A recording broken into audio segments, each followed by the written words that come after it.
Voltamos, galera, com o segundo bloco do Contraponto e hoje o papo aqui é ciclovia. Fabrício Ravelli, vosso amigo, e aqui a nossa convidada de hoje, Renata Falzoni, do meu lado direito. E há poucos estávamos falando sobre a questão de, quando você está passando na rua, muita gente reclama que não tem ninguém nas ciclovias. Renata Falzoni deu sua explicação, só que agora é hora de agradecer a Laísa Mendes, quem nos enviou uma pergunta via Facebook. Quer deixar uma pergunta também? facebook.com/contraponto.tv. E a pergunta, Renata, para você foi da Laísa Mendes. Laísa, valeu! As ciclovias atrapalham muitos comerciantes de alguns locais, como por exemplo no Carrão, zona leste da cidade. Fizeram até uma manifestação, porque os pequenos comerciantes tiveram queda nas vendas.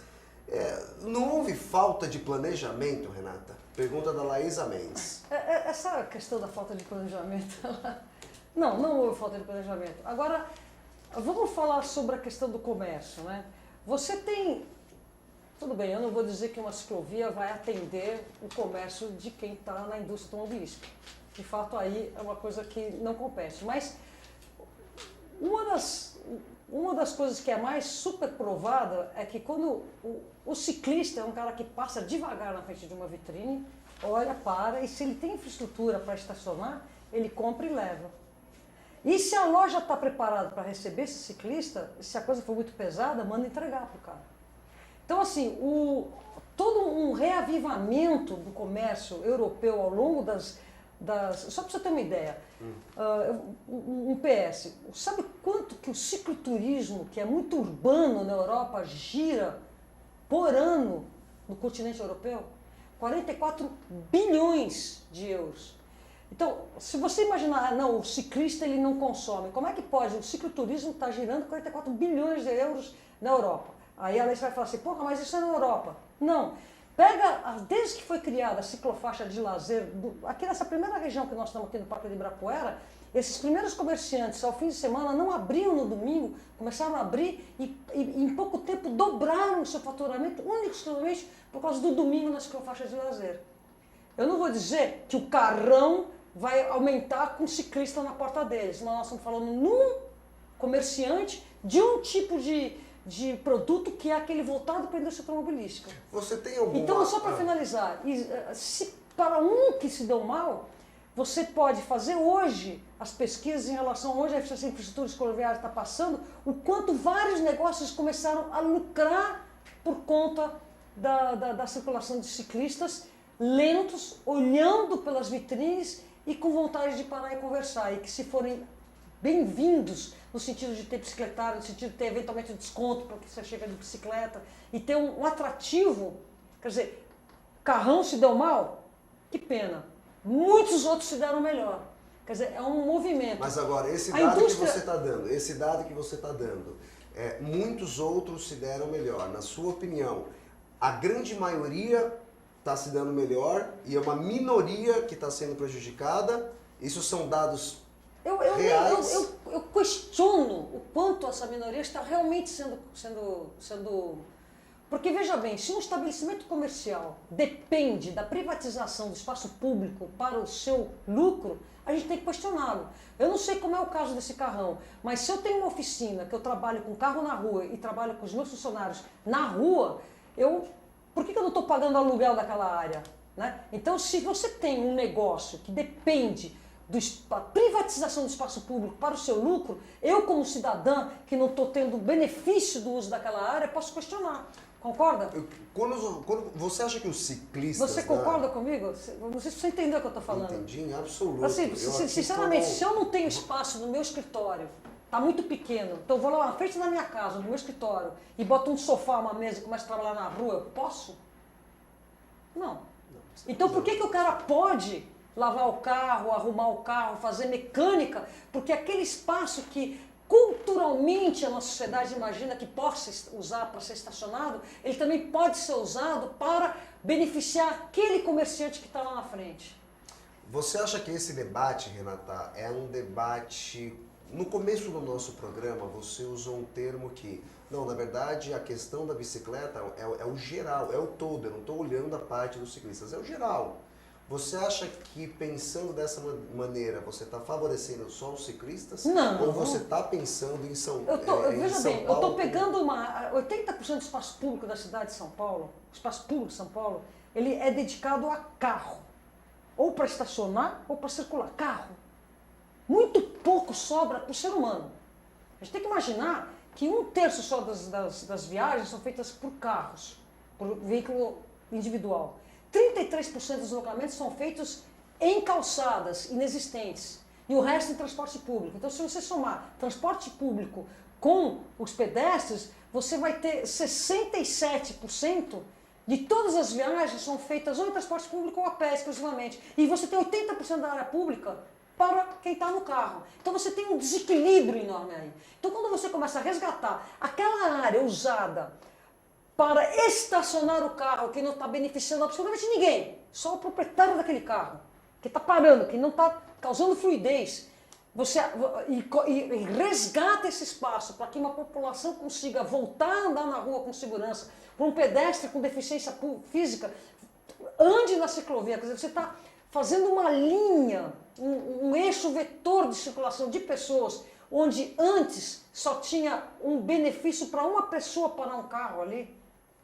Assim, é muito claro que isso daí é bom para todo mundo. É o resgate do espaço privado, espaço público, privatizado em benefício de uma pessoa ou de um comércio. Já que é claro, já que você tem essa clareza como cicloativista... Não é como cicloativista, como cidadã, como arquiteta planejadora urbana. A minha formação é de arquiteto planejador urbano. Isso aqui é claro, é você resgatar o espaço público para a população. Como você compararia ciclovias de São Paulo, Curitiba, Amsterdã?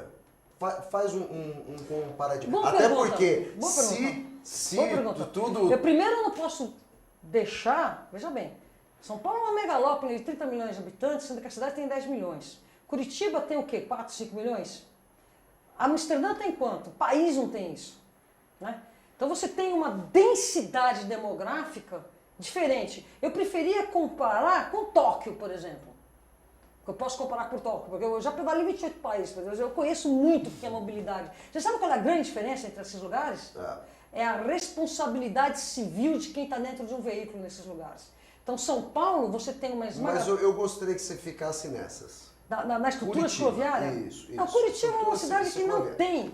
Curitiba é uma cidade que, embora tenha tido uma atuação muito interessante do Jaime Lerner na década de 70, né, 70, 80, quando ele foi prefeito, e que ele desenhou o que depois veio se chamar do BRT e desenhou toda uma estrutura cicloviária, o planejamento que ele fez não foi levado adiante, aquela estrutura cicloviária que ele desenhou não é a que funciona hoje na cidade de Curitiba. Então, Curitiba hoje o que acontece? Você tem um motorista, volta a falar, um motorista que respeita, que anda devagar, que não atropela. Talvez os curitibanos não concordem comigo, mas ele é melhor do que o paulistano nesse aspecto. Mas você não tem uma rede estruturada cicloviária.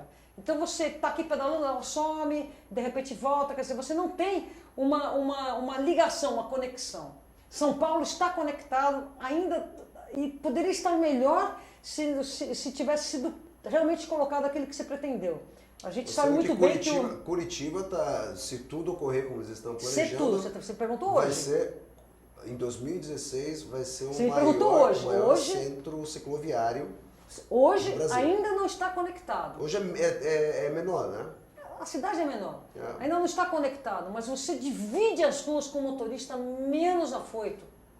É uma coisa diferente aqui na cidade de São Paulo. Aqui na cidade de São Paulo, os quilômetros que nós já temos, eles estão conectados. E isso é importantíssimo. Então, quando uma pessoa às vezes reclama de um trecho que ele não vê muito ciclista, ele não está entendendo que ali, por exemplo, se eu vou pedalar com o meu neto, eu preciso daquele trecho de ciclovia para chegar num eixo maior, mais forte, que é o que vai me deslocar. Então, não adianta eu ter também desconexões se eu estou com uma criança.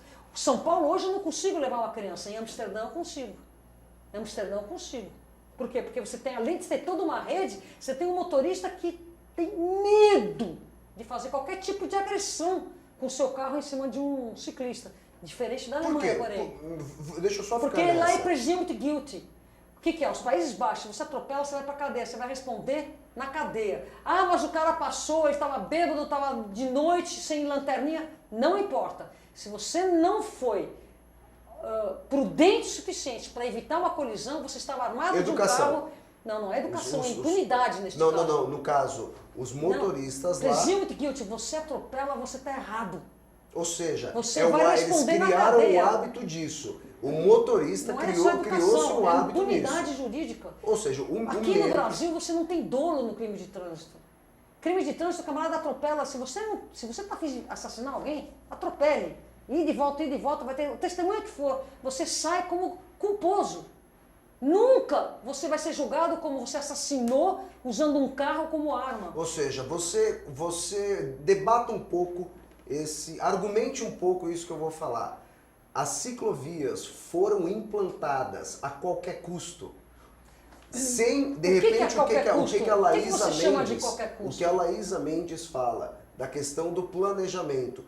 Não fizeram a lição de casa e já foram implantando ciclovias. Não, você vai ter que ficar tocando. Ou seja, vamos implantar isso e com o carro rodando, matou. Porque aí vai contradizer o que você mesmo falou. Não, historicamente, se você está escalando uma montanha gelada e você sua, você tem que trocar de roupa. Porque senão você vai morrer congelado. Você vai trocar de roupa devagarzinho. Não, você troca de roupa assim, chá! Você tem que trocar rápido a roupa. É o que está acontecendo. Para você mudar o modelo da cidade, você tem que ser rápido. Você não vai implantar uma ciclovia aqui, dali 4 anos outra aqui. Não, eu digo você tem que fazer um planejamento que foi feito e implantar. É tudo ao mesmo tempo. Essa questão que você falou que eu achei muito interessante até, pessoal, essa questão, ou seja, atropelou a questão do dolo. Você é considerado culpado. Você atropelou, você é culpado. Você vai responder na cadeia pelo teu problema. O cara passou, ele se atirou no meu carro, prova na cadeia, porque você tinha que estar numa velocidade suficiente para conseguir brecar. A responsabilidade. Esse é o artigo 29, isso é na Holanda. Na Holanda. Mas nós temos o artigo 29 aqui no Brasil que é totalmente ignorado, que diz o seguinte: os mais pesados são responsáveis pelos mais leves e todos os veículos, inclusive ciclistas, são responsáveis pelos pedestres. Isso não acontece aqui no Brasil. Então, mas aí a gente tem que lembrar de uma coisa que eu quero falar aqui com vocês. Temos que lembrar que eu acho que é importantíssimo isso também. Amsterdã, Holanda, no geral. Porque para mim, na minha opinião, Renata, é uma questão muito ligada à educação. É muito ligada à educação. Também.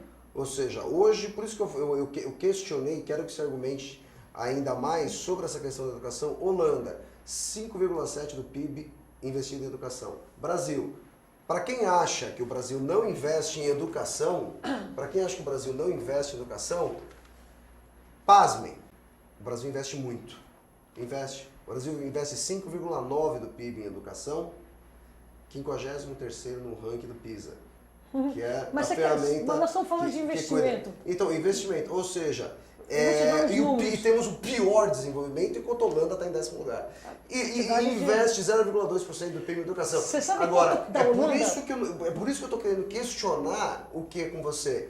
Será que a lição de casa foi feita ou não? Antes de implantar a ciclovia? Eu afirmo que sim.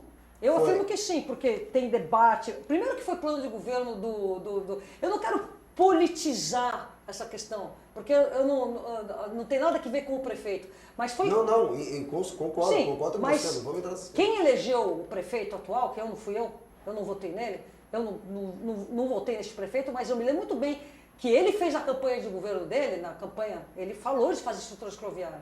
Depois, em cada lugar, teve várias audiências, eu mesmo tive várias para poder defender. Quer dizer, as pessoas que falam que não teve debate, é porque elas não foram nos debates. E em debate é um saco.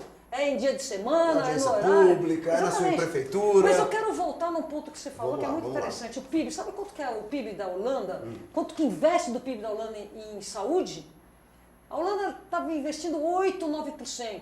O Brasil investe mais ou menos o mesmo em saúde. Só que é assim, 4, 5% o Estado e os outros 4% eu e você pagando seguro-saúde. Então, 8% do PIB da Holanda vai para a saúde, 8% do PIB do Brasil vai para a saúde. É mais ou menos assim. Sabe quantos obesos eles têm na Holanda? Menos de 10%. Sabe quantos obesos nós temos no Brasil? quase 50%. Por que essa discrepância? Ou seja, a ciclovia... É um país sedentário este país. Entendeu? Tá todo mundo no seu carrão e acha que o carrão é a solução. E quem está na periferia não tem tempo de fazer exercício, está só no ônibus parado, não anda a pé porque não tem calçada, e não consegue se exercitar porque está longe. Quer dizer, nós temos todo um formato social que mesmo investindo os mesmos 8% do PIB na saúde, a gente não consegue ter um povo saudável. A Alemanha, que é um país que tem 70 mil quilômetros de estruturas ferroviárias e cabe 23 vezes dentro do Brasil, investe 10% do PIB na saúde e tem quase 30% de obesos, apesar de ser um país que anda. Ou seja, muito investimento é feito aqui. Muito aqui investimento. Sim, mas nós mal temos... planejado. Mal planejado, mal eu diria. planejado. Você está falando que as ciclovias foram mal planejadas? Eu Não, mas eu não falei da ciclovia. A gente tem um investimento... Eu estou falando do investimento. Tá.